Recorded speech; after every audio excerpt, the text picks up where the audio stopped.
611 AI model Gemini -2.5 flash. अगर तुम मुझे मारना चाहते हो तो आ जाओ।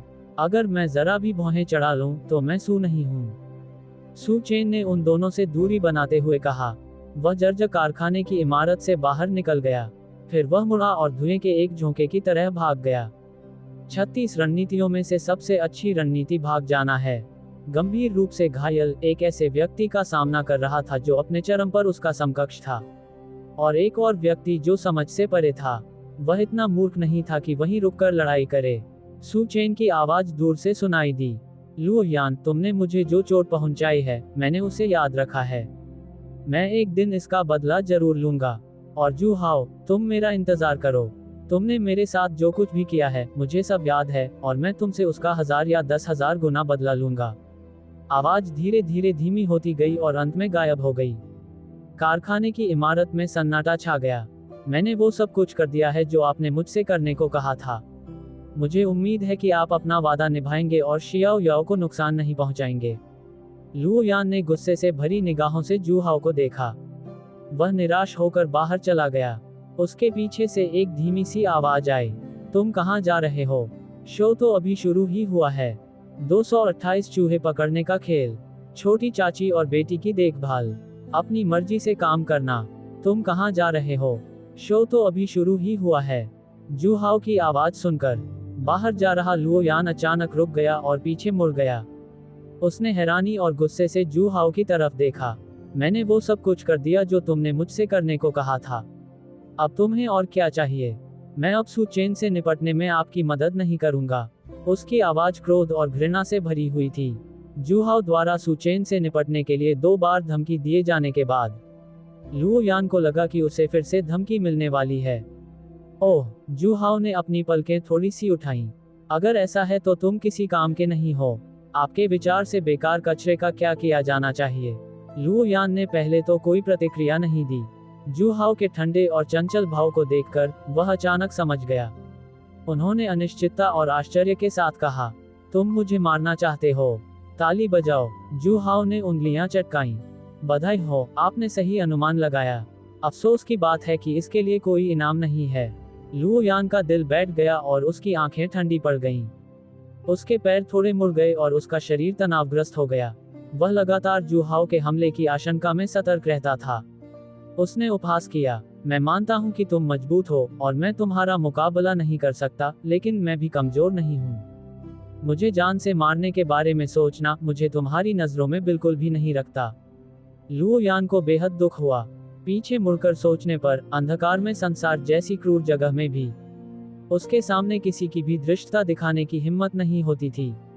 उसे मारने की तो बात ही छोड़ो। शहर लौटने और जू हाओ से मिलने के बाद से उन्हें लगा कि सब कुछ गलत हो रहा है। उसने न केवल अपनी पसंद की महिला को चुराया, बल्कि अपनी छोटी चाची को भी ले गया। उसने लिटिल लोली को धमकी भी दी, जिससे वह सू चेन से जानलेवा लड़ाई करने के लिए मजबूर हो गया। इस दौरान उनके दिल में जमा हुआ गुस्सा दबा हुआ था। यह असीम प्रेरणा में बदल गया, जिसने उसे मार्शल आर्ट का अभ्यास करने के लिए बेताब कर दिया। वह जल्द से जल्द हुआ स्ट्रेंथ तक पहुंचना चाहता था, जू हाओ से एक ही बार में बदला लेने के लिए। अब जू हाओ खुलेआम उसे जान से मारने की धमकी दे रहा था। लुओ यान बेहद सतर्क थी। फिलहाल वह वाकई में उनका मुकाबला नहीं कर सकता था।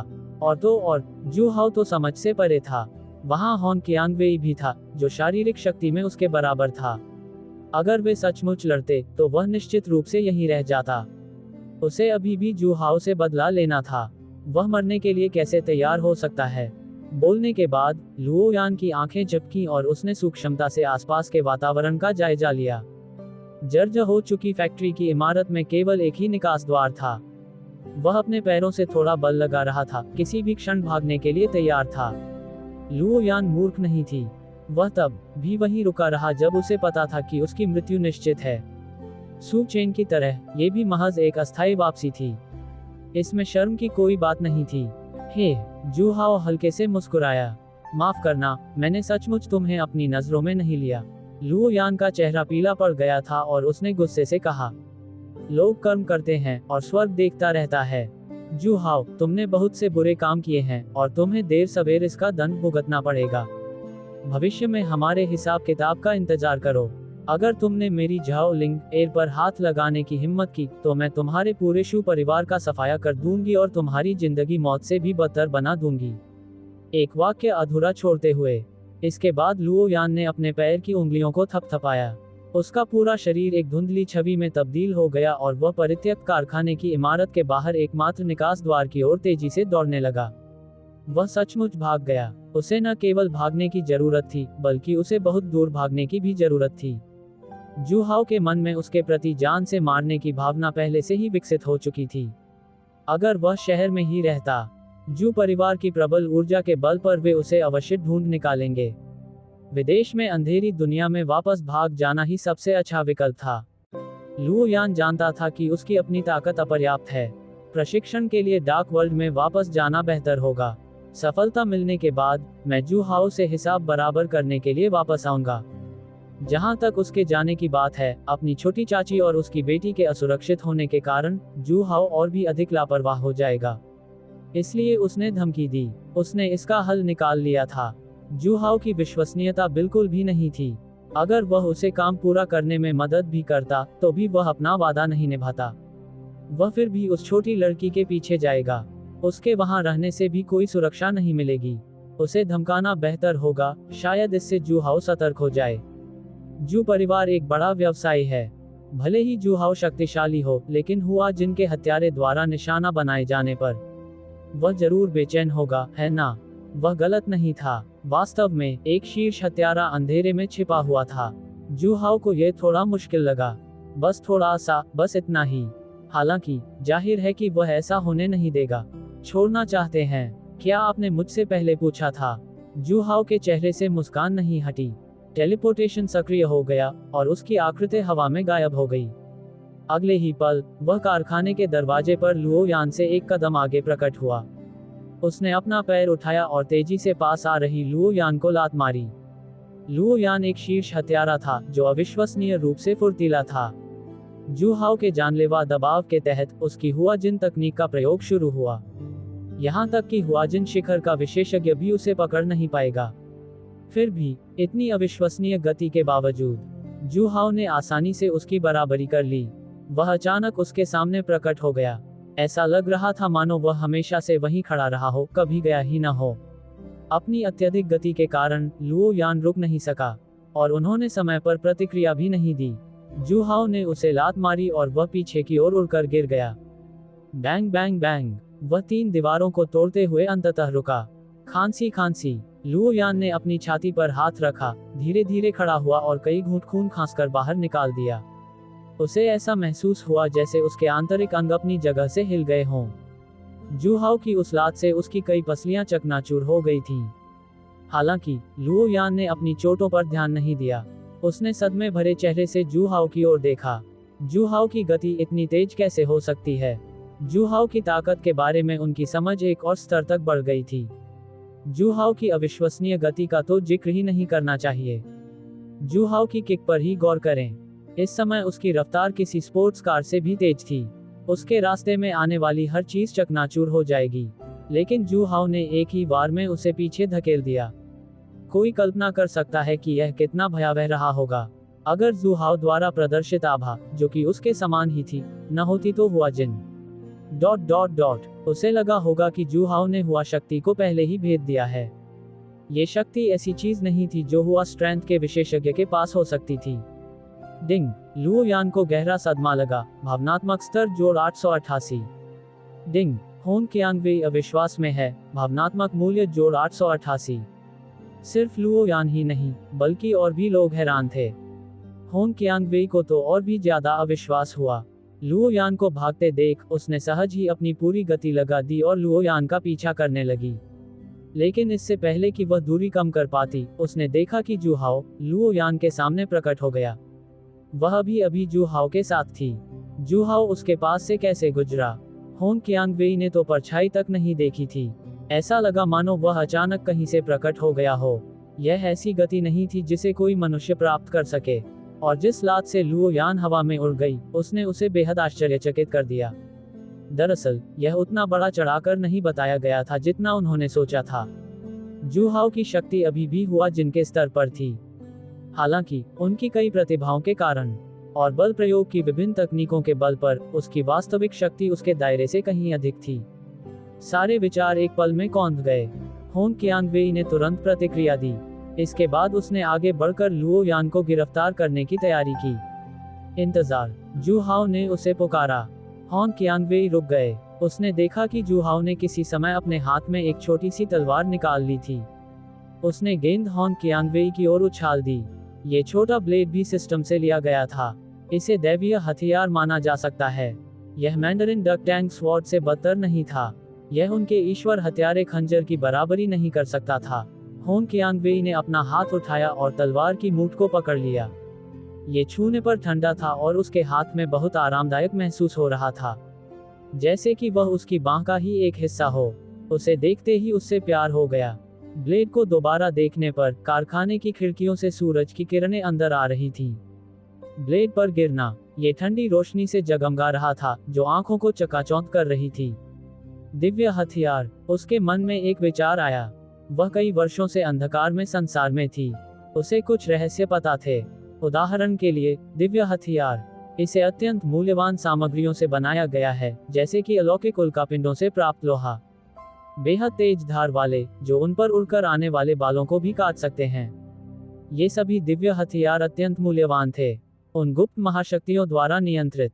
एक बार जब वे प्रकट हो गए, तो वे निश्चित रूप से रक्तपात का तूफान लाएंगे। हुआ शक्ति से भी ऊपर के प्राणी उन्हें छीनने के लिए बाहर आ जाएंगे। होंग कियांगवेई ने उनके बारे में सिर्फ सुना था, उन्हें कभी देखा नहीं था। अब उसने न केवल एक को देखा था, यह उसके हाथों में भी आ गया था। जू हाओ ने बड़ी सहजता से वह दिव्य हथियार उसे सौंप दिया। मैंने इस दौरान तुम्हें काफी कुछ सिखाया है। चलो देखते हैं कि तुमने कोई प्रगति की है या नहीं। जू हाओ की आवाज सुनाई दी। होंग कियांगवेई ने सिर हिलाया। उसकी आकृति पलक झपकते ही लुओ यान के सामने प्रकट हो गई। बिना किसी चेतावनी के उसने चाकू नीचे की ओर घुमाया। केवल सबसे महत्वपूर्ण बिंदु, गले को लक्षित करना। उसका पहला कदम घातक प्रहार था, जिसका उद्देश्य उसकी जान लेना था। लुओ यान का दिल ठंडा पड़ गया। जू हाओ की बातें सुनने के बाद वह बेहद क्रोधित था। आपकी ताकत बहुत ही अद्भुत है। मुझे मारना आसान होगा, लेकिन आप चूहे बिल्ली का खेल खेलने पर अड़े हुए हैं।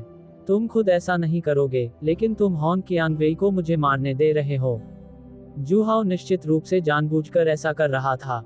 वह स्पष्ट रूप से जानता था कि उसके मन में होंग कियांगवेई के लिए भावनाएं थीं। इससे उसे उस व्यक्ति के हाथों मरने के लिए मजबूर होना पड़ा जिसे वह पसंद करता था। कितनी दुर्भावनापूर्ण मंशा है। लुओ यान वाकई में ऐसी शख्सियत नहीं थी जिससे खिलवाड़ किया जा सके। घायल होने के बावजूद होंग कियांगवेई के हताशा भरे हमले का सामना करना पड़ा। फिर भी वह आखिरी क्षण में बच निकला। वह दयनीय अवस्था में जमीन पर लौटने लगा। होंग कियांगवेई नहीं रुका। अगर एक बार चूक जाता, तो वह हमले का अगला दौर शुरू कर देती। जैसे ही लुओ यान ने अपनी स्थिति संभाली, एक और घातक प्रहार हुआ। उस जानलेवा खतरे को भांपते हुए लुओ यान के शरीर के रोंगटे खड़े हो गए। उसने सहज ही एक तरफ हटकर खुद को बचा लिया। वह इस हमले से भी बच गया, लेकिन पूरी तरह से नहीं। होंग कियांगवेई ने अपना चाकू नीचे की ओर घुमाया। इससे उसके कपड़ों में छेद हो गया, आसानी से मांस और रक्त को काटता हुआ। लुओ यान ने अपनी चोट की जांच की और तुरंत उसे ठंडे पसीने आने लगे। उसके मन में एक अनसुलझे डर की लहर दौड़ गई। सौभाग्य से वह तुरंत बच गया और घाव गहरा नहीं था। इससे उसकी मुख्य धमनी लगभग कट गई थी। इस भयानक अनुभव से बच निकलने के बाद लुओ यान ने खुद को बेहद भाग्यशाली महसूस किया। हालांकि होंग कियांगवेई ने उसे इसका आनंद लेने का समय नहीं दिया। उसकी आकृति एक पल में ही चमक उठी और वह फिर से उसके बगल में प्रकट हो गई। होंग कियांगवेई के सिलसिलेवार घातक हमलों के तहत लुओ यान के पास भागने और बचने के अलावा कोई चारा नहीं था। होंग कियांगवेई ताकत में उसके बराबर थी और उसके हाथ में एक दिव्य हथियार था। कुछ ही राउंड के बाद उसके कपड़े बुरी तरह से फट चुके थे। खून तेजी से बाहर निकला। हालांकि वह हमेशा अहम मौके पर बचने में कामयाब हो जाता था। उसके शरीर पर कई घाव भी थे। नहीं, ये सिलसिला जारी नहीं रह सकता, अन्यथा देर सवेर उसकी यही मृत्यु हो जाएगी। दौड़ना, उसे भागना होगा। लुओ यान के चेहरे के भाव बदल गए। उसने देखा कि जू हाओ प्रवेश द्वार पर खड़ा होकर शो को बड़े चाव से देख रहा था। इससे लुओ यान इतना क्रोधित हो गई कि वह फूट फूट कर खड़ी हुई। हॉन कियांगवेई के हमलों से बचते हुए। वह जानबूझकर या अनजाने में अपने और जू हाओ के बीच की दूरी बढ़ा रहा था। अब कारखाने के बाहरी हिस्से से उसका एकमात्र अलगाव आखिरी दीवार से ही था। एक बार उसने इसे तोड़ दिया था, उसे भागने का मौका मिल सकता था। जू हाओ बहुत तेज था, लेकिन वे दो बिल्कुल विपरीत स्थितियों में थे। चाहे वह कितनी भी तेज दौड़े, वह उसे पकड़ नहीं पाएगा। होन कियांगवेई के चाकू के वार का फिर से सामना करना। लुओ यान ने अपने दांत पीस लिए और वार से बचने के बजाय उसने सीधे वार को सह लिया। उसने गुस्से में दीवार पर मुक्का मारा। बूम! अत्यधिक बल के कारण मोटी कंक्रीट की दीवार में सीधा छेद हो गया, जिससे एक बड़ा छेद बन गया। अच्छा नहीं है। हॉन कियांगवेई चौंक गया। लुओ यान अब अपनी पूरी ताकत जुटा रहा था और बाहर निकलने के लिए तैयार हो रहा था। एक बार जब वह उस सुनसान कारखाने से बाहर निकल जाता, तो वह पूरी रफ्तार से दौड़ता। उसकी रफ्तार को देखते हुए शहर पहुंचने में ज्यादा समय नहीं लगेगा। तब तक वहां काफी लोग मौजूद होंगे। जू हाओ खुलेआम उसके खिलाफ कुछ भी करने की हिम्मत नहीं करेगा। ये कहना जरूरी है कि लुओ यान की योजना बहुत सोच समझकर बनाई गई थी। दुर्भाग्य से उसने अभी अभी अपनी सांसें संभाली थी, बाहर भागने के लिए तैयार था। उसने एक कदम भी उठाया था, लेकिन वह अचानक रुक गया। उसका शरीर कांप उठा, मानो बिजली का झटका लगा हो। उसकी पुतलियां सिकुड़कर सुई की नोक जितनी छोटी हो गईं। वह ऐसा लग रहा था मानो उसने कोई भूत देख लिया हो। वह जू हाओ को घूर रहा था, जो किसी अज्ञात समय पर गुफा के बाहर प्रकट हुआ था। दीवार तोड़कर अंदर घुसने से पहले उसने जू हाओ की तरफ एक नजर डाली थी। वह कारखाने के प्रवेश द्वार पर खड़ा था। 1 सेकंड से भी कम समय बीता था। वह यहाँ कैसे हो सकता है?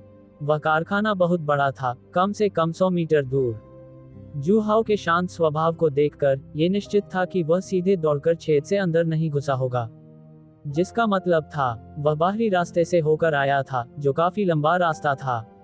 रास्ता बदलने की तो बात ही छोड़िए, एक सीधी रेखा को तय करने में भी 1 सेकंड नहीं लगेगा। उसे आश्चर्य हुआ कि क्या यह एक मतिभ्रम था, या क्या वास्तव में 2 जू हाओ थे। लुओ यान ने कारखाने के प्रवेश द्वार की ओर पीछे मुड़कर देखा। जू हाओ का शरीर अब वहां नहीं था। स्पष्टतः वहां केवल एक ही व्यक्ति था, और यह कोई भ्रम नहीं था। लुओ यान भयभीत हो गई। उसने भावहीनता से पूछा, तुम इंसान हो या भूत? जू हाओ के चेहरे पर चंचल भाव था। अनुमान लगाना। लुओ यान को खून की उल्टी करने की इच्छा हो रही थी। अचानक एक घातक संकट ने उन्हें घेर लिया। उसने सहज रूप से अपने शरीर को थोड़ा सा हिलाया। छी! एक चाकू उसके शरीर में घुस गया। डिंग! लुओ यान की मानसिकता में जबरदस्त उछाल आया। भावनात्मक मूल्य 1000 गुना बढ़ गया। पता चला कि हॉन कियांगवेई ने अपनी चाल चल दी थी। जू हाओ के अचानक प्रकट होने से वह काफी चौंक गई थी। सौभाग्य से उसने मौका पाकर हमला कर दिया।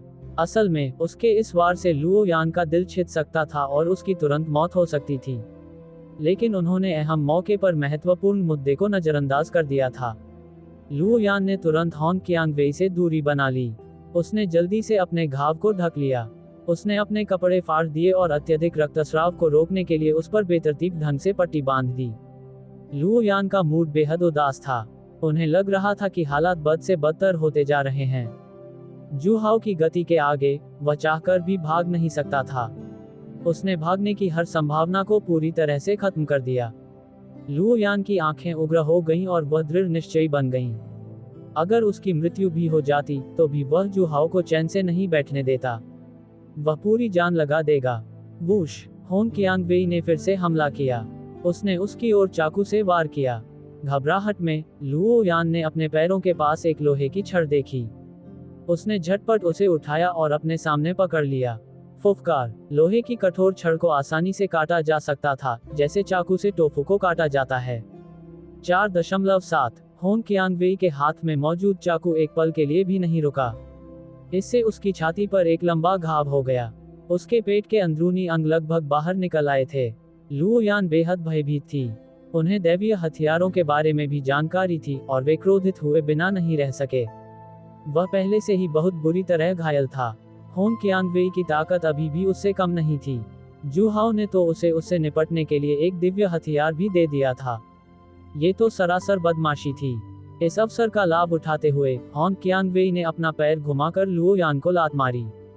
लुओ यान धनुष की डोरी से निकले तीर की तरह तेजी से निकली और दीवार से जोर से टकराए। उसे जबरदस्ती भी अलग नहीं किया जा सका। डिंग। लुओ यान को निराशा महसूस हुई। भावनात्मक मूल्य जोड़ 1001। शुरुआत में ही जू हाओ ने लुओ यान को लात मारी थी, जिससे उसे गंभीर चोटें आई थीं। फिर हॉन कियांगवेई ने उसे चारों तरफ से बुरी तरह घायल कर दिया। उसने इतनी बेताबी से इसलिए पकड़ बनाए रखी क्योंकि वह भाग निकलना चाहता था, लेकिन जू हाओ की गति को देखकर वह निराश हो गया। हॉन कियांगवेई ने उसे चाकू मारा था। हालांकि इससे उसका दिल तो नहीं छिदा, लेकिन इसका असर वैसा ही हुआ। हॉन कियांगवेई वह महिला थी जिसे वह पसंद करता था। अंततः उसे समझ में आ गया कि सू चेन को कैसा महसूस हुआ होगा जब उसने उसे पीठ में छुरा घोंपा था। यह असहनीय रूप से दर्दनाक था। इस समय सू चेन घावों से लथपथ थी, भागने में असमर्थ, और जिस महिला से वह प्यार करता था उसी के हाथों मारे जाने के कगार पर लुओ यान की मानसिक स्थिति पूरी तरह से बिगड़ गई। स्विश। हॉन कियांगवेई ने खून से सना हुआ छोटा चाकू झटक दिया। वह आगे बढ़ी। उसका इरादा एक ही बार में लुओ यान को खत्म करने का था। जू हाओ ने उसे रोक दिया। अभी अभी लगे झटकों की श्रृंखला के बाद लुओ यान के सिर के ऊपर मंडरा रहा भाग्य का प्रभामंडल पूरी तरह से गायब हो गया था। अब इसे खत्म करने का समय आ गया था। दीवार में धंसी हुई लुओ यान को देखते हुए जू हाओ ने हल्की सी मुस्कान दी। उसने अपना हाथ फैलाया और बिजली का एक गोला उसकी हथेली में इकट्ठा हो गया। शुरुआत में ये छोटी उंगली के आकार का था और धीरे धीरे इसका आकार बढ़ता गया। अंततः यह एक बास्केटबॉल के आकार का हो गया। हॉन कियांगवेई और लुओ यान की विस्मय भरी निगाहों के नीचे जू हाओ ने उसे धीरे से हिलाया और वह लुओ यान पर जा गिरा। जलकर राख हो चुके, खून से लथपथ एक गड्ढे को विस्फोटित कर दिया। वह इससे ज्यादा अमृत नहीं हो सकता था। 2.29 यांडेरे महिला मुख्य पात्र समर्पण करती है। उसे किस बात की ट्रेनिंग दी गई थी? कृतज्ञता में घुटने टेकना। जू हाओ का दिल हिल उठा। उसने एक बार फिर टेलीपोर्टेशन का इस्तेमाल किया और बिना किसी चेतावनी के उसकी आकृति होन कियांगवेई के सामने प्रकट हो गई। होन कियांगवेई का चेहरा सदमे से भरा हुआ था। इतनी नजदीकी दूरी पर उसे यह विशेष रूप से स्पष्ट रूप से महसूस हुआ। उसे कुछ भी महसूस नहीं हुआ था। वह अचानक ही उसके सामने प्रकट हो गया। अविश्वसनीय। लेकिन इसके बाद जो हुआ उससे वह और भी ज्यादा चौंक गई। अगले ही पल जू हाओ के हाथ में बिजली जमा हो गई। जल्द ही बिजली का एक गोला संघनित हो गया। इससे निकलने वाली खतरनाक आभा को महसूस कर रहा हूँ। उसे पूरा यकीन था कि यह बिजली थी। वह कैसे संभव है? होन कियांगवेई की आंखें एकदम गोल आकार में फैल गईं। उसकी निगाहें जू हाओ की ओर इस तरह थी मानो उसने कोई भूत देख लिया हो। लुओ यान के मन में भी वही विचार आया। क्या जू हाओ इंसान है? सचमुच इस समय जू हाओ द्वारा प्रदर्शित क्षमता उसकी समझ से परे थी, और उसकी प्रतिक्रिया ही वह कारण थी जिसके चलते जू हाओ ने अपनी बिजली को नियंत्रित करने की क्षमता का प्रदर्शन किया। अन्यथा वह हॉन कियांगवेई को लुओ यान से लापरवाही से निपटने दे सकता था। इतनी परेशानी क्यों उठानी? इसका उद्देश्य हॉन कियांगवेई को इसे दिखाना था। हालांकि हॉन कियांगवेई पहले ही उसकी प्रेमिका बन चुकी थी, लेकिन वह जिंग नू के नियंत्रण में था। उसे झुकना पड़ा, लेकिन वास्तव में वह अपने दिल में अभी भी विरोध कर रही थी, और उसकी यानडेरे जैसी पर्सनैलिटी के साथ उसे अपने व्यक्तिगत आकर्षण के बल पर या उसके प्रति अच्छा व्यवहार करके या समय के साथ भावनाओं को विकसित होने देकर वश में करने की चाहत। ये स्पष्ट रूप से असंभव था, केवल जबरदस्त ताकत दिखाकर ही। जू हाओ अब काफी मजबूत हो गया था, लेकिन इतना मजबूत नहीं कि वह उसके सामने आत्मसमर्पण कर दे। तो चलिए थोड़ी सी विशेष क्षमता का प्रदर्शन करते हैं। हॉन कियांगवेई के चेहरे के भाव से स्पष्ट था कि वह सफल हो गया था। लुओ यान की मानसिकता पूरी तरह से टूट चुकी थी। ये जानते हुए कि आज उसकी मृत्यु निश्चित है, वह पहले से ही निराशा में डूबा हुआ था। अचानक उसकी आंखों के सामने बिजली की एक तेज चमक दिखाई दी। लुओ यान अचानक नींद से जाग गई। जब उसने अपने सामने का दृश्य देखा, उसकी आंखें तुरंत फटी रह गईं। उसका मुंह चौड़ा खुल गया और उसका जबड़ा जमीन पर गिरने ही वाला था। उसने क्या देखा? जू हाओ वास्तव में अपने हाथ में बिजली का गोला पकड़े हुए था। क्या कोई व्यक्ति ऐसा कर सकता है? यह अवैज्ञानिक है। इतने लंबे समय तक जीवित रहने और इतने वर्षों तक अंधकार में संसार में घुल मिल जाने के बाद उसने क्या नहीं देखा था? उसने कभी किसी ऐसे व्यक्ति के बारे में नहीं सुना था जो विशेष शक्तियों को नियंत्रित कर सके। आपकी आत्मा को शांति मिले। मैं यान वू मेइका, जिसे आप पसंद करते हैं, और आपकी छोटी चाची और उनकी बेटी का अच्छे से ख्याल रखूंगा। अपनी मृत्यु से पहले मेरी क्षमता को देख पाने के बाद आपको शांति से विश्राम करने का अवसर मिलेगा। जू हाओ ने हल्की सी हंसी हंसी। उसने अपने हाथ में मौजूद बिजली के गोले को धीरे से हिलाया। ये लुओ यान की छाती पर जा गिरा। चटकने और फूटने की आवाज। बिजली के गोले ने लुओ यान की छाती में एक झुलसा हुआ छेद कर दिया। उसके पीछे की दीवार भी धमाके से उड़ गई थी। पीछे जले हुए हिस्से का एक धब्बा छोड़ गया। जू हाओ ने कहा कि अब उन्हें शांति से विश्राम करने की जगह मिल गई है। हालांकि इस समय लुओ यान की आंखें चौड़ी हो गई थीं और लगभग बाहर निकल रही थीं। होंग कियांगवेई का मन भयभीत हो गया, वह दहशत से भर गया। उस बिजली के गोले की शक्ति बहुत अधिक थी। अगर गेंद उस पर गिरती तो दूसरा परिणाम नहीं होता। उसे लगा कि यह पहले ही हुआ शक्ति की सीमा को पार कर चुका है। उसे नहीं पता था कि हुआ शक्ति से ऊपर के लोग इसका प्रतिरोध कर पाएंगे या नहीं। अब यह ऐसा काम नहीं था जो कोई व्यक्ति कर सके। यह असाधारण शक्ति थी, रहस्यमय और शक्तिशाली जू हाओ का सामना करना, जो अज्ञात शक्ति को भी नियंत्रित करता था। होंग कियांगवेई की आंखों का रंग धीरे धीरे बदल गया। इससे पहले वह जू हाओ की गोलियों के वश में थी। अब उसके हृदय से समर्पण की सच्ची भावना जागृत हुई। अभी खेल खत्म नहीं हुआ था।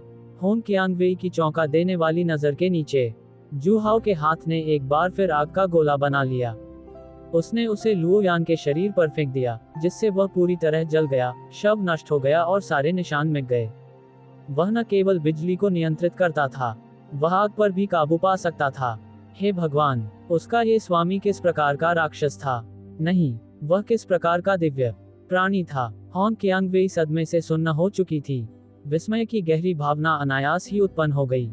इस जगह को नष्ट कर दो, सारे निशान मिटा दो। जू हाओ की आवाज सुनाई दी। वह अपनी क्षमताओं को जरा सा भी उजागर होने नहीं देता था। उसने यह बात उन दोनों के सामने इसलिए दिखाई क्योंकि उनमें से एक व्यक्ति मरणासन था और दूसरे ने जिंग नूपिल ले ली थी और वह पूरी तरह से उसके वश में था। आदेश मिलने के बाद भी वह इसके बारे में बात नहीं करती थी। फिर भी जू हाओ सतर्क था और उसने घटनास्थल को नष्ट करने का फैसला किया। होंग कियांगवेई को होश आ गया। जू हाओ के परित्यक्त कारखाने से निकलने के बाद उसने कारखाने के अंदर आटे के बोरे फाड़ दिए। पूरे कारखाने में सूक्ष्म कण फैल गए थे। होंग कियांगवेई कारखाने से बाहर निकल गया। उसने एक छोटे पत्थर को ठोकर मारी, जो कारखाने के अंदर एक धातु की चादर से टकराया। कुछ चिंगारियां उड़ी। बूम बूम बूम, धमाकों की एक श्रृंखला गूंज उठी। सभी बुराइयों का नाश करना। मालिक। होंग कियांगवेई जू हाओ के सामने एक घुटने पर बैठ गए। उसने दोनों हाथों से वह छोटी तलवार पेश की जो जू हाओ ने उसे दी थी। उसका सिर झुका हुआ था, जो उसकी अधीनता को दर्शाता था। जू हाओ ने हाथ हिलाया। ये तुम्हारा है, गुरु, आपका धन्यवाद। होंग कियांगवेई का चेहरा आश्चर्य से चमक उठा। ऐसा दिव्य हथियार यूं ही दे दिया गया, और वह अलौकिक शक्तियों को भी नियंत्रित करता था। ऐसे स्वामी का गुलाम होना काफी अच्छा लगता था। कार के पास पहुंचकर होंग कियांगवेई ने जू हाओ के लिए दरवाजा खोला। उसके व्यवहार में पहले से कहीं अधिक सम्मान का भाव झलक रहा था। ये समर्पण का संकेत था। डिंग। होंग कियांगवेई का हृदय समर्पण भाव से भर गया। भावात्मक मूल्य जोड़ 987। एक पुल के मेहराब के नीचे। फुफकार। सू चेन ने दांत पीसते हुए अपने शरीर में धंसे हुए चाकू को गुस्से से बाहर खींच लिया। दर्द से उसकी सांस फूलने लगी। उसके माथे से ठंडे पसीने की बूंदें टपक रही थीं। असहनीय दर्द को सहते हुए सू चेन ने जल्दी से घाव पर दवा लगाई। फिर उसने अपने कपड़ों में से एक कपड़ा निकालकर उससे उस पर पट्टी बांध दी। उसने अपने साथ रखी चांदी की सुइयां निकाली और अपनी चोटों का इलाज करने लगा। लुओ यान, तुमने मुझे धोखा दिया, तुम मरने के लायक हो। सू चेन ने अपने दांत भींचे, उसकी आंखों में भयंकर चमक थी। लुओ यान का ये वार। दर्द हुआ, बहुत दर्द हुआ। वह इसे कभी नहीं भूलेगा। उसे इसे वापस करना पड़ा। और जू हाओ, वे सभी उसके दुश्मन थे। एक भी नहीं बच पाएगा। ये जानते हुए कि लुओ यान और जू हाओ ने उससे निपटने के लिए हाथ मिला लिया था। सू चेन अपनी छोटी बहन को ढूंढने शेननोंग हॉल नहीं गया था। उसने अस्पताल जाने की हिम्मत तक नहीं की। उसे डर था कि शक्तिशाली जू हाओ उसे ढूंढ लेगा। दरअसल वह इस बारे में जरूरत से ज्यादा सोच रहा था। अगर जू हाओ सचमुच उसके खिलाफ कार्रवाई करना चाहता, तो वह उसे भागने ही नहीं देता। सू चेन ने अनिच्छा से अपने घावों का इलाज किया। ये साधारण घाव भरने की दवाएं उसने रास्ते में ही ढूंढी और इकट्ठा की थी, बड़ी मुश्किल से काम चलाते हुए। सौभाग्यवश लुओ यान द्वारा चलाया गया चाकू उसके दिल को छूकर निकल गया। अन्यथा यह मुश्किल होता। चाकू उसके शरीर में ही फंसा रहा और घाव को बंद कर दिया, जिससे अत्यधिक रक्तस्राव नहीं हुआ। एक दिन पलक झपकते ही बीत गया। जल्द ही रात हो गई। सुनसान पुल के नीचे रात की हल्की हवा बह रही थी। सू चेन अकेले ही अपने घावों को सह रहा था। अकेली रातें हमेशा लोगों को भावुक बना देती हैं। पहाड़ से नीचे आने के बाद के अपने अनुभवों को याद करते हुए सू चेन को रोने की तीव्र इच्छा हुई। ये बेहद दुखद था। पहाड़ से नीचे आते ही उसकी मुलाकात अपनी खूबसूरत मंगेतर से हुई। वह बेहद उत्साहित था। उसे लग रहा था कि वह उस खूबसूरत लड़की का दिल जीत लेगा। किसे पता था कि वह पहले से ही गर्भवती है। अगले ही पल वह जुहाओ की बाहों में थी। जुहाओ ने उसे इस तरह से प्रशिक्षित किया था कि उसे पहचानना असंभव हो जाए। जुहाओ ने उसकी मंगेतर को अगवा कर लिया। असल में वह जुहाओ को सबक सिखाना चाहता था, लेकिन उसकी छोटी बहन ने उसे पकड़ लिया और पुलिस स्टेशन ले गई, जहां उसे एक रात तक प्रताड़ित किया गया। बाद में पता चला कि उसकी छोटी बहन उससे भी बदतर थी। वह तो जुहाओ को पिताजी कहकर भी बुलाती थी। ठीक है, ये छोटी बहन गिर गई थी। फिर वह दूसरी छोटी बहनों को ढूंढने जाता, ये जानते हुए कि फैंग जिक्सुआन भी जुहाओ को जानती थी और जुहाओ का अगला निशाना वही थी। सू चेन सतर्क हो गया और उसने ठान लिया कि वह जुहाओ को सफल नहीं होने देगा। लेकिन उसकी नाक के नीचे ही वह धीरे धीरे कदम दर कदम जुहाओ के हाथों पराजित होती चली गई। इसके बाद उसने और लुओ यान ने लड़ाई लड़ी और दोनों को हार का सामना करना पड़ा। ये बिना लड़ाई के कोई जान पहचान नहीं का मामला था और दोनों अच्छे भाई बन गए। लेकिन उन्हें कभी उम्मीद नहीं थी कि उनके साथ धोखा होगा। सू चेन का दिल बेहद ठंडा पड़ गया। उसने जुहाओ की कही बातों के बारे में सोचा। उसने सिर्फ 2 जूनियर सिस्टर्स को ही निशाना नहीं बनाया, लिटिल जूनियर सिस्टर के अलावा, जो जुहाओ की लिंगर थी। उनकी एक और छोटी बहन थी। उनकी छोटी बहन के पास भी मास्टर डिग्री थी। जुहाओ भी उन्हें नहीं बख्शेगा। उसे सचमुच समझ नहीं आ रहा था कि क्या करे। जुहाओ की शक्ति ने उसे असहाय महसूस कराया और जुहाओ का निजी अंगरक्षक, साथ ही लुओ यान भी उससे कमतर नहीं थे। अब वह भी बुरी तरह घायल हो गया था। वह जुहाओ को रोकने के लिए किस चीज का इस्तेमाल कर सकता था? क्या वह बस जुहाओ को अपनी सभी जूनियर सिस्टर्स का सफाया करते हुए देखने वाला था? सू चेन गहरे अवसाद में डूब गया। Ring ring ring ring ring ring ring ring ring. शांत रात में फोन की घंटी बजी। सू चेन ने भौहें चढ़ा ली। वह हाल ही में पहाड़ से नीचे आया था और ज्यादा लोगों को नहीं जानता था। लगभग कोई भी उसे फोन नहीं करता था। उसे अचानक याद आ गया, उसके पास अपनी मंगेतर गु निंगशुआंग या अपनी 2 छोटी बहनों के फोन नंबर नहीं थे। उसके मन में कड़वाहट की एक और लहर दौड़ गई। उसे फोन करने वाला एकमात्र व्यक्ति लुओ यान था। लुओ यान के ख्याल से ही सू चेन की सांसें तेज हो गईं और वह गुस्से से भर गया। उसने गुस्से से फोन उठाया। जब उसने कॉलर आईडी देखी तो सामने लिखा था बूढ़ा आदमी। अजीब, बूढ़ा आदमी उसे क्यों बुलाएगा? पहाड़ से नीचे आने के बाद से उसने उससे संपर्क नहीं किया था। जिज्ञासावश सू चेन ने उत्तर बटन दबा दिया। जैसे ही फोन कनेक्ट हुआ, दूसरी तरफ से बूढ़े आदमी की अश्लील आवाज सुनाई दी। बच्चे, तुम इतनी देर से पहाड़ से नीचे हो, तुमने अपनी मंगेतर को जरूर देखा होगा, है ना? वह कैसी है? क्या स्वामी ने तुमसे झूठ बोला था? क्या वह फूल की तरह सुंदर है, जो चंद्रमा को भी फीका कर देती है और पक्षियों और मछलियों को भी शर्मिंदा कर देती है?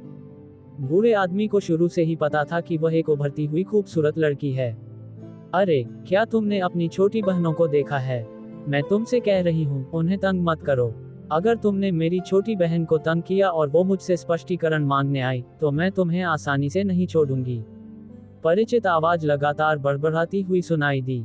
सू चेन अपने गुरु के साथ पहाड़ पर बिताए समय को याद करने से खुद को रोक नहीं सका और उसके भीतर उदासी उमड़ पड़ी। सू चेन कुछ नहीं बोली। दूसरी तरफ मौजूद बुजुर्ग व्यक्ति थोड़ा असमंजस में था और उसने कुछ और सवाल पूछे। सू चेन अब भी चुप रही। बूढ़ा आदमी चिंतित हो गया और उसने जल्दी से पूछा, शाओ चेन, क्या हुआ? क्या कुछ गड़बड़ हुई है? अपने स्वामी की चिंता सुनकर सू चेन अब और बर्दाश्त नहीं कर सकी। उसकी आंखों से आंसू बह रहे थे।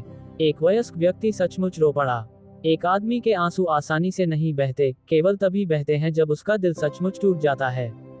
यहाँ तक कि जब जुहाओ ने उसे इतना अपमानित किया और उसके भाई ने उसकी पीठ में छुरा घोंपा, सू चेन ने एक भी आंसू नहीं बहाया।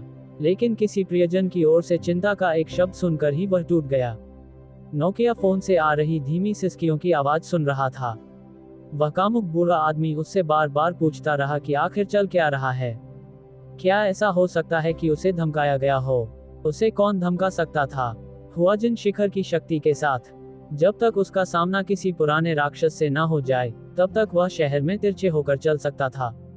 इसके अलावा उसे पहाड़ से नीचे आए हुए भी ज्यादा समय नहीं हुआ था। एक और संभावना थी, शिष्य को घर की याद सता रही थी। आखिरकार वह इतने सालों तक उसके साथ पहाड़ पर रहा था। लेकिन ऐसा नहीं होना चाहिए। उस बच्चे के निर्लज्ज स्वभाव को देखते हुए अच्छा होता अगर वह उसे जान से मारने का श्राप न देता। क्या तब भी उसे उसकी याद आती? अपने आंसू पोंछते हुए सुचेन ने कुछ भी नहीं छिपाया। उसने पहाड़ से नीचे आने के बाद से जो कुछ भी अनुभव किया था, वह सब तुरंत अपने गुरु को बता दिया। वह कामुक बूढ़ा आदमी यह सुनकर स्तब्ध रह गया। कितनी गहरी नफरत, कितना बड़ा द्वेष, उसे इस तरह निशाना बनाना। फिर वह क्रोधित हो उठा। शाओ चेन, मेरा इंतजार करो, मैं अभी पहाड़ से नीचे आकर तुम्हें ढूंढ लूंगा। जू हाओ ने तुम्हारे साथ चाहे जो भी बदसलूकी की हो, मैं उससे इसका 10 गुना 100 गुना बदला लूंगा। उसने मेरे शिष्य को छूने की हिम्मत की, वह जीने से थक गया है। उस व्यभिचारी बूढ़े व्यक्ति ने दांत पीसते हुए कहा। उन्होंने अपने शिष्य को सांसारिक दुनिया का अनुभव प्राप्त करने के लिए पहाड़ से नीचे भेज दिया, जिससे उसे हुआ शक्ति को भेदने में मदद मिलेगी। अगर यह सिर्फ युवाओं के बीच की प्रतिद्वंद्विता होती तो ठीक होता। उत्पीड़न का शिकार होना बस उत्पीड़न का शिकार होना ही था। लेकिन उसने सुना था कि जूहाओ की उम्र पहले से ही 50 साल थी, फिर भी वह एक कनिष्ठ व्यक्ति को धमकाता था। उन्हें हस्तक्षेप करना पड़ा। दरअसल यही वजह थी कि वह इतना गुस्सा था। एक कारण ये था कि उनके शिष्य को तंग किया जा रहा था। दूसरी बात यह थी कि जूहाओ भी अपनी दिव्य छोटी बहन पर हाथ डालना चाहता था। वह इसे बर्दाश्त नहीं कर सका। वह और उनकी छोटी बहन एक ही संप्रदाय के थे। हालांकि उन्होंने ज्यादा बातें नहीं की थी, फिर भी वह हमेशा उसके दिल में सफेद चांदनी की तरह थी। वह उसे हमेशा से पसंद करता था। उसमें कबूल करने की हिम्मत ही नहीं थी। जैसे ही उसने सुना कि जूहाओ उसकी सफेद चांदनी पर हाथ रखना चाहता है और गुरु और शिष्य उसे साथ मिलकर नीचे ले जाएंगे, अगर वह अब भी इसे सहन कर सकता तो वह निंजा टर्टल बन जाता। गुरु और शिष्य ने फोन रखने से पहले थोड़ी देर और बातचीत की। जहां तक उसके गुरु के पहाड़ से नीचे आकर उसे ढूंढने की बात है, सू चेन ने इनकार नहीं किया। उसे सचमुच समझ नहीं आ रहा था कि क्या करे। अपने गुरु की उपस्थिति में उसे एक समर्थक प्राप्त था। जूहाओ, लुओयान, बस आप प्रतीक्षा करें। धुंधली रात में सू चेन की आंखों में हल्की सी चमक दिखाई दी। डिंग। सू चेन का गुस्सा चरम पर पहुंच गया। भावनात्मक मूल्य जोड़ 999। 2 दिन बीत गए। जू परिवार विला। वूश। एक शक्तिशाली आभा का उदय हुआ। उसने सफलता हासिल की। हुआजिन शिखर। होन कियांगवेई ने अपनी मुट्ठी भींच ली। शक्ति के प्रवाह को महसूस करते हुए उसके चेहरे पर खुशी की झलक दिखाई दी। वह 1 साल से अधिक समय से हुआजिन में फंसी हुई थी। अंततः मास्टर जू के मार्गदर्शन में उन्होंने सफलता प्राप्त की, जो वास्तव में सराहनीय थी। हालांकि यह उसकी खुशी का मुख्य कारण नहीं था। इसका मुख्य कारण यह था कि वह मास्टर जू की अपेक्षाओं पर खरी उतरी थी। उस दिन लुओयान की हत्या करने के बाद जब से वह लौटी है, मास्टर जू ने उसे अपनी ताकत में तेजी से सुधार करने के लिए प्रोत्साहित किया था। उसे हर हाल में हुआजिन शिखर तक पहुंचना ही था। पिछले 2 दिनों से वह दिन रात अथक परिश्रम से मार्शल आर्ट का अभ्यास कर रही थी। आखिरकार उसे सफलता मिल ही गई थी।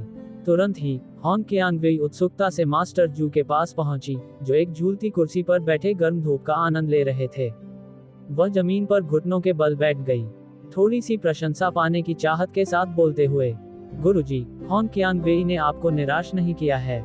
मास्टर जू की ओर उनकी निगाहें श्रद्धा और समर्पण से भरी हुई थी। इतना खराब भी नहीं। मास्टर जू ने प्रशंसा भरी नजरों से उसकी ओर देखा। उसने हाथ बढ़ाकर उसके सिर पर हाथ फेरा। होन कियांगवेई ने न तो अपना रुख बदला और न ही उसकी आंखों में असंतोष का कोई संकेत दिखाई दिया।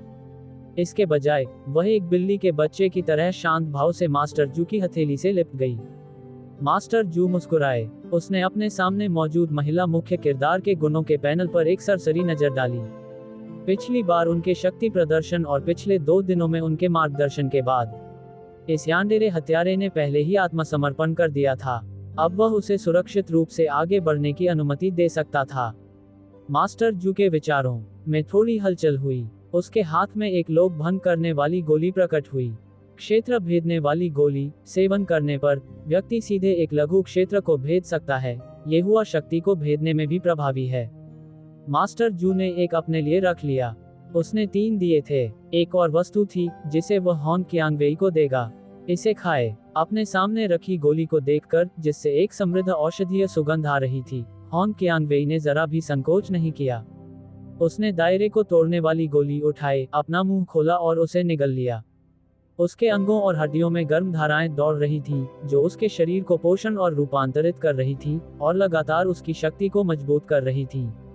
जिस क्षेत्र में उसने अभी अभी प्रवेश किया था, वह धीरे धीरे स्थिर हो गया। कुछ ही समय बाद उसके दिल में एक और अभूतपूर्व उपलब्धि का एहसास उमड़ आया। हॉन कियांगवेई के चेहरे पर हैरानी के भाव थे।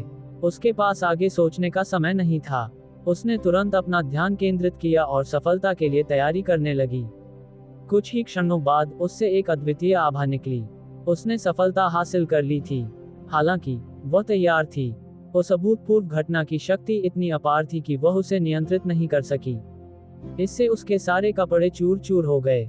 लेकिन हॉन कियांगवेई ने कोई ध्यान नहीं दिया, क्योंकि वह जानती थी कि मास्टर जू ही घर में एकमात्र पुरुष थे और मास्टर जू उनके प्रेमी थे, इसलिए उन्हें कोई झिझक नहीं थी। उस अभूतपूर्व सफलता के बाद जो शक्ति महसूस हुई, वह पहले से कहीं अधिक शक्तिशाली थी। अगर अब उसे लुओ यान का सामना करना पड़े, वह हाथ के एक झटके से उसे कुचल सकती थी। ये सब मास्टर जू के कारण हुआ था। अपनी उत्तेजित भावनाओं को दबाते हुए वह तुरंत मास्टर जू के सामने घुटने टेक कर बैठ गई। मालिक, उसकी आंखों से मानो पानी टपकने ही वाला था। मास्टर जू ने उसे इतना बड़ा सरप्राइज दिया था, इसलिए उसे इसका अच्छा प्रतिफल देना ही था। मास्टर जू के चेहरे पर अजीब भाव थे। दिन दहाड़े इतनी बेफिक्री, छोटी नौकरानी की कृतज्ञता को देखते हुए मास्टर जू स्वाभाविक रूप से मना नहीं करेंगे। उन्होंने हॉन कियांगवेई को घुटने टेकने और उनके पास आने की अनुमति दी। विराम 230 गुरु शिष्य संबंध में बदलाव। लिंगर और भी मजबूत बनना चाहता है। ज्यादा उग्र मत बनो। चीख। एक कार आकर शेननोंग हॉल के प्रवेश द्वार पर रुक गई। वीर लियू येरान कार से बाहर निकल गई। जब से गुरुजी पर्वत से नीचे आकर वरिष्ठ मार्शल सिस्टर के शेननोंग हॉल में बस गए हैं, वह पिछले 2 दिनों से यहाँ लगातार आ रही थी। गुरु और शिष्य कई वर्षों से एक दूसरे से नहीं मिले थे, इसलिए स्वाभाविक रूप से उन्हें एक साथ अधिक समय बिताना पड़ा।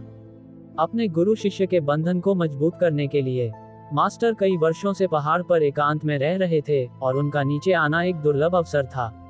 शिष्य होने के नाते उन्हें अपने माता पिता के प्रति श्रद्धा प्रदर्शित करनी थी। शेनोंग हॉल बहुत लोकप्रिय था। मुख्य प्रवेश द्वार पूरी तरह से दुर्गम था, इसलिए लियू येरान पीछे के दरवाजे की ओर चल पड़ी। पिछले दरवाजे पर कुछ लोगों को खड़े देखकर वह चौंकने से खुद को रोक नहीं पाई। फिर वह मुस्कुराए। आपको कैसे पता चला कि मैं आ रहा हूँ? और आप तो मुझे स्वागत करने के लिए विशेष रूप से बाहर आए थे, इसकी कोई आवश्यकता नहीं थी। आप लोग वाकई कमाल के हैं। आप लोग बाहरी नहीं हैं, मुझे यहाँ क्यों आमंत्रित किया? और आपने तो मास्टर को भी यहाँ खड़ा कर दिया। शेननोंग हॉल के पिछले दरवाजे पर खड़े थे। दरअसल फैंग जिक्सुआन, किंगजू और लुओ किंगजियान प्राचीन पोशाक में हैं। लियू येरान आगे बढ़ी। उसने लुओ किंगजियान के साथ हाथ मिलाए, जो घनिष्ठता को दर्शाता है। फैंग जिक्सुआन ने उसकी ओर आंखें घुमाईं। क्या आप चाहते हैं कि हम जूनियर सिस्टर्स और मास्टर विशेष रूप से आपका स्वागत करने के लिए आएं? बस यही आपकी ख्वाहिश है। हम यहाँ मास्टर जू का स्वागत करने आए हैं। लियू येरान को पता था कि जिस मास्टर जू फैंग जिक्सुआन का उल्लेख किया गया था वह जू हाओ था। उसका दिल जोर से धड़कने लगा। मास्टर की उपस्थिति में जू हाओ से मुलाकात उसे थोड़ी बेचैनी महसूस हुई। अगर मालिक को उनके रिश्ते के बारे में पता चल गया, एक शिष्य दूसरे शिष्य के पिता के साथ है, क्या उसकी बुरी तरह पिटाई नहीं हो जाएगी? हाँ, राष्ट्रपति जू का स्वागत करना, ये तो स्वाभाविक है। लियू येरान ने हंसते हुए बात का विषय बदल दिया। तीसरी छोटी बहन की बात करें तो मास्टर 2 दिनों से पहाड़ से नीचे हैं और वह मिलने नहीं आई हैं। हुआजिन शिखर के स्वामी की नजर में आने से बचने के लिए उसने गुस्से का नाटक किया। सचमुच वे प्यारी छोटी बहनें थीं। जब कोई मुसीबत आती थी तो वे एक जूनियर सिस्टर को ढाल के रूप में इस्तेमाल करते थे। जू किंगक्सू ने तीसरी वरिष्ठ बहन के पक्ष में आवाज उठाई। तीसरी वरिष्ठ बहन शाही राजधानी में है, हाल ही में काम में व्यस्त हैं, इसलिए वे छुट्टी नहीं ले सकती। तीसरी वरिष्ठ बहन ने कहा कि वह अपना काम जल्द से जल्द खत्म करके आ जाएगी। लियू यिरान ने भौहें चढ़ाईं। क्या उसे आने से पहले काम खत्म करना होगा? क्या काम इतना जरूरी है? आखिरकार मालिक पहाड़ से नीचे आ ही गए। लुओ क्विंगजियान ने लियू यिरान का हाथ थपथपाया। ठीक है लियू यिरान, रुयुए को दोष मत दो। रुयुए का काम महत्वपूर्ण है। देखो मैं पहाड़ से नीचे आ रहा हूँ, तुम सबको अपने साथ आने के लिए मजबूर कर रहा हूँ, तुम सब अपने काम की उपेक्षा कर रहे हो। फैंग जिक्सुआन ने यिरान की ओर देखा। उसे एक असहज विषय उठाने के लिए दोषी ठहराना। उसने माहौल को सहज बनाने की कोशिश की। गुरुजी किस बारे में बात कर रहे हैं? हमारा काम इतना व्यस्त नहीं है। गुरुजी के साथ जाने में कितना समय लगेगा? बिल्कुल बिल्कुल, जू किंगक्सू ने भी सहमति में सिर हिलाया। लियू यिरान ने लुओ किंगजियान का हाथ पकड़ा और आंखें घुमाते हुए कहा, क्या मुझे इस बात का डर नहीं है कि गुरुजी पहाड़ से नीचे आते ही जल्द ही वापस चले जाएंगे? क्या होगा अगर तीसरी छोटी बहन बहुत देर से आए और गुरुजी से न मिल पाए? गुरुजी, आप आखिरकार पहाड़ से नीचे आ ही गए। इस बार कृपया अधिक समय तक रुकें। तुमने भी तीसरी छोटी बहन को बहुत समय से नहीं देखा है और वह गुरुजी को बहुत याद करती है। उसके आने पर हम गुरुजी और शिष्य फिर से मिल सकेंगे। जू क्विंगशु और फैंग जिक्सुआन लियू यिरान का मतलब समझते हुए थोड़ा रुके। वे चाहते थे कि मास्टर उनके साथ और अधिक समय तक रहें। वे अपने स्वामी से अलग भी नहीं होना चाहते थे। तो वे बारी बारी से बोलने लगे। हाँ, सही कहा, मुझे पहाड़ से नीचे आए कई साल हो गए हैं। मैंने गुरुजी को 2 दिन पहले फिर से देखा था। अगर गुरुजी वापस चले गए तो हमें और गुरुजी और शिष्यों को नहीं पता कि हम फिर कब एक दूसरे से मिल पाएंगे। गुरुजी, आपको कुछ समय के लिए मेरे साथ यहीं रहना होगा। बेहतर होगा कि आप मेरे साथ ही रहें। फैंग जिक्सुआन ने लुओ क्विंगजियान को आशा से देखा। जू किंगक्सू ने भी आगे झुककर कहा, जी गुरुजी, शेननोग हॉल में अभी जो भीड़ भाड़ है उसे मत देखिए। जब उत्साह कम हो जाएगा तो सब ठीक हो जाएगा। तब हमारे पास काफी समय होगा। हमें मास्टर को साथ लेकर हर जगह घूमने जाना चाहिए। अपने शिष्यों की बात एक एक करके सुनते हुए वे सभी चाहते थे कि वह शहर में ही रहे। लुओ क्विंगजियान स्नेहपूर्वक मुस्कुराया। वह जानती थी कि उसके शिष्य उससे, अपने गुरु से अलग नहीं होना चाहते थे। उसका दिल अवर्णनीय रूप से भावुक हो गया। ठीक तभी एक कार आकर उनके सामने रुक गई। गुरु और शिष्यों के बीच का गहरा स्नेहपूर्ण वातावरण तब क्षीण हो गया। जू हाओ को कार से बाहर निकलते देख जू क्विंगजू, फैंग जिक्सुआन और लियू यिरान सभी की आंखों में अजीब भाव थे। लियू यिरान को किसी स्पष्टीकरण की आवश्यकता नहीं थी। उसका संपूर्ण अस्तित्व पहले ही नष्ट हो चुका था। वह जू हाओ के साथ रहते हुए बहुत ही उग्र हो जाती थी। वह उन्हें पापा भी कहती थी, इसलिए अब उसे बहुत अपराध बोध हो रहा था। उन्हें डर था कि मालिक को उनके रिश्ते के बारे में पता चल जाएगा। फैंग जिक्सुआन भी उतना ही दोषी था। उसका अपराध बोध और भी गहरा था। उसे जू हाओ के साथ अपने रिश्ते के उजागर होने का डर नहीं था। ये सर्वविदित था कि उसने जू हाओ को अपना गुरु स्वीकार किया था। उसे डर था कि लोगों को पता चल जाएगा कि जू हाओ के साथ उसके गुरु शिष्य के रिश्ते में बदलाव आ गया है। ये सचमुच विद्रोही था। वह एक विद्रोही शिष्या के रूप में बदनामी नहीं झेलना चाहती थी जिसने अपने गुरु के साथ अन्याय किया हो। जू किंगक्सू की आंखें भी थोड़ी अस्वाभाविक थीं। जब से उसने बी रैंक तक पहुंचने की अपनी सफलता का पता लगाया है, जू किंगक्सू, जिसने पहले उम्मीद छोड़ दी थी, उसने फिर से उम्मीद जगा दी। आखिरकार कौन सी महिला मजबूत बनना नहीं चाहती? विकास से आत्मविश्वास बढ़ता है। अपनी सफलता के बाद से जू किंगक्सू ने सिर ऊंचा करके आत्मविश्वास से भरी चाल से चलना शुरू किया। पहले के विपरीत, जब कुछ भी स्पष्ट नहीं था। अपनी छोटी बहन द्वारा इस बात का मजाक उड़ाए जाने के बारे में सोचकर कि उसका होने वाला बच्चा भूखा मर जाएगा, जू क्विंगजू गुस्से में थी। अब वह थोड़ी पूंजी वाली महिला थी, लेकिन ये बहुत कम था, पर्याप्त नहीं था। अपनी छोटी बहनों और अन्य बहनों की तुलना में वे या तो ई रैंक या डी रैंक की शक्तिशाली टीमें थीं। उसकी मामूली बी रैंक बिल्कुल भी पर्याप्त नहीं थी। जू किंगक्सू अभी भी और मजबूत बनना चाहती थी। पिछले 2 दिनों में उसने कई बार चुपके से पपीता खरीदा था। हालांकि इसे खाने के बाद कोई असर नहीं हुआ, ठीक वैसे ही जैसे उसने पहले खाया था। ऐसा क्यों था? क्या ऐसा हो सकता है कि उसके मजबूत होने का पपीते से कोई लेना देना ना हो? उसने उस दिन से पहले जो कुछ खाया पिया था उसे दोबारा याद किया, जिस दिन उसे अपनी सफलता मिली थी। उसे पूरा यकीन था कि यह पपीते की वजह से कोई समस्या है। उस समय क्या हो रहा था? वही पपीता था, तो फिर कोई असर क्यों नहीं हुआ? जू क्विंगजू को याद आया कि लियू यिरान ने क्या कहा था। पपीते में ऐसी क्या खास बात है? उसने जो पपीता खरीदा और जू हाउ ने जो पपीता खरीदा, वे दो बिल्कुल अलग अलग किस्मों की तरह लग रहे थे। उस दिन जू हाउ द्वारा खरीदे गए पपीते को खाते समय ऐसा लगा मानो वह दुनिया की सबसे स्वादिष्ट चीज हो। बेहतरीन फल भी इसकी बराबरी नहीं कर सकते। लेकिन उसने खुद जो पपीता खरीदा था उसका स्वाद बहुत ही साधारण था। उसने घर पर खाए जाने वाले पपीते के स्वाद के बारे में भी सोचा, जिसे निगलना थोड़ा मुश्किल था। मामला बंद। उनकी सफलता वास्तव में पपीते की वजह से ही मिली थी। लेकिन यह वही पपीता होना चाहिए जो जू हाउ ने खरीदा था। जू किंगक्सू बहुत दुविधा में थी। वह स्पष्ट रूप से पहले ही हार मान चुकी थी, लेकिन एक अप्रत्याशित सफलता ने उसे और मजबूत बनने की इच्छा जगा दी। अगर उसे मजबूत बनना था तो उसे वो पपीता खाना ही था जो जू हाउ पिछली बार लेकर आया था। परिणामस्वरूप उसने कई जगहों पर खोज की, लेकिन उसे वह नहीं मिला।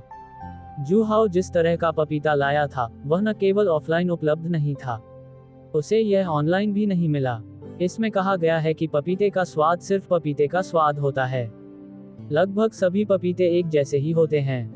लेकिन जू किंगक्सू जानती थी कि जू हाउ ने जिस तरह का पपीता दिया था उसका एक टुकड़ा खाते ही वह उसे कभी नहीं भूल पाएगी।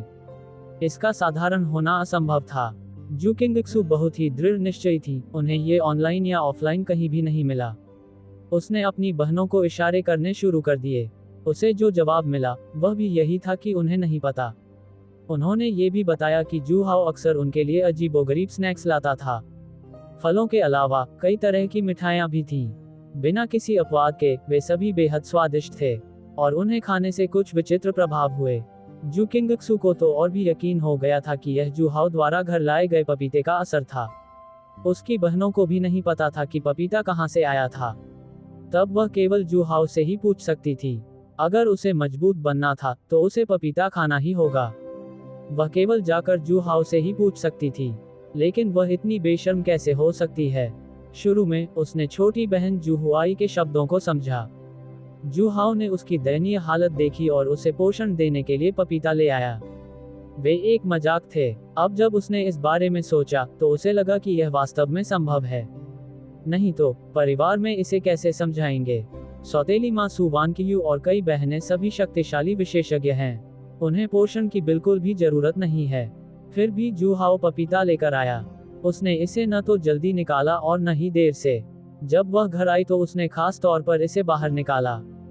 जू हाउ द्वारा उसके विकास की परवाह करने के बारे में सोचकर जू किंगक्सू इतनी शर्मिंदा थी कि वह चाहती थी कि उसे कहीं छिपने के लिए कोई जगह मिल जाए। अब जब वह और मजबूत बनना चाहती थी तो उसे जू हाउ से पूछना ही पड़ा। ये वाकई शर्मनाक था। इसलिए जू हाउ की ओर उसकी निगाहें बहुत जटिल थीं। हम लुओ किंगजियान ने अपने शिष्यों के असामान्य व्यवहार को देखा और थोड़ा भौहें सिकुड़ी। उसे हमेशा लगता था कि कुछ गड़बड़ है। हालांकि ये सोचकर कि जू हाउ उसके 3 शिष्यों से संबंधित था, लुओ किंगजियान को राहत महसूस हुई। उसने इस बारे में दूसरे तरीकों से नहीं सोचा। उसकी जिज्ञासु निगाहें जू हाउ पर पड़ीं। वह उस अद्वितीय दिव्य चिकित्सक से मिलना चाहती थी जिसने 1 महीने के भीतर ही उसके 2 शिष्यों को चमत्कारी सुइयों के 2 सेट सिखाए थे। उनके चेहरे की बनावट विशिष्ट थी, मानो प्रकृति की अद्भुत कारीगरी से तराशी गई हो, और वे अतुलनीय रूप से सुंदर थे। वह बिल्कुल भी 7 बच्चों वाले बूढ़े पिता जैसा नहीं दिखता था। लगभग 30 वर्ष की आयु में वह अपने सबसे आकर्षक दौर में प्रतीत हो रहे थे। उनसे एक परिपक्व आकर्षण झलकता था जिससे लोगों को सुरक्षा का मजबूत एहसास होता था। इसके अलावा वहां एक सौम्य और परिष्कृत आभा थी, जैसे वसंत की हवा। इससे लोग अनायास ही उसके करीब आना चाहते थे। वह वास्तव में वैसा ही था जैसा उसके शिष्यों ने कहा था। वह उस बदतमीज, निर्मम और बेरहम इंसान जैसा नहीं था जिसका वर्णन जू किंगक्सू ने किया था। कम से कम वह ऐसा ही दिखता था, लुओ किंगजियान ने मन ही मन सोचा। जैसे ही वह जू हाउ को देख रही थी, जू हाउ ने तुरंत उसे देख लिया। उसका स्वभाव असाधारण था, किसी परी जैसा। इसमें कोई हैरानी की बात नहीं थी। लुओ किंगजियान के आगमन की खबर उनके अधीनस्थों द्वारा उन्हें पहले ही दी जा चुकी थी। उसकी निगाहें एक पल के लिए झपकी और एक पारदर्शी विशेषता इंटरफेस दिखाई दिया। चरित्र, लुओ किंगजियान। पहचान, शिष्य, तुम पहले से ही अजेय हो, पहाड़ से नीचे जाओ और अपनी छोटी बहन को नुकसान पहुंचाओ। महिला मुख्य पात्र। चार्म 96 अधिकतम 100। शक्ति 990 हुआजिन शिखर। काया 652 सामान्य व्यक्ति 10। आत्मा 526 सामान्य व्यक्ति 10 स्नेह 20 ताजे फूलों के लिए 0। जूहाओ थोड़ा हैरान था। ये पहला व्यक्ति था जिससे वह मिला था जिसके पास अस्थि मज्जा शुद्धिकरण की गोली लिए बिना 96 आकर्षण था। जूहाओ के अवलोकन के माध्यम से लुओ किंगजियान की दिखावट और कद काठी 95 आकर्षण वाली अन्य महिला नायिकाओं से बहुत अलग नहीं थी। हर किसी की अपनी अपनी खूबियां थीं। मुख्य रूप से उनका स्वभाव असाधारण था। सचमुच ऐसा लगता है जैसे कोई परी नश्वर संसार में अवतरित हुई हो। जूहाओ की आंखों में हल्की सी मुस्कान झलक उठी। परी, वह परी को नश्वर दुनिया में घसीट कर लाना चाहता था। उसे उसके सामने घुटने टेक कर कौनकर गाते हुए देखना विजय की भावना को चरम पर पहुंचा देता है।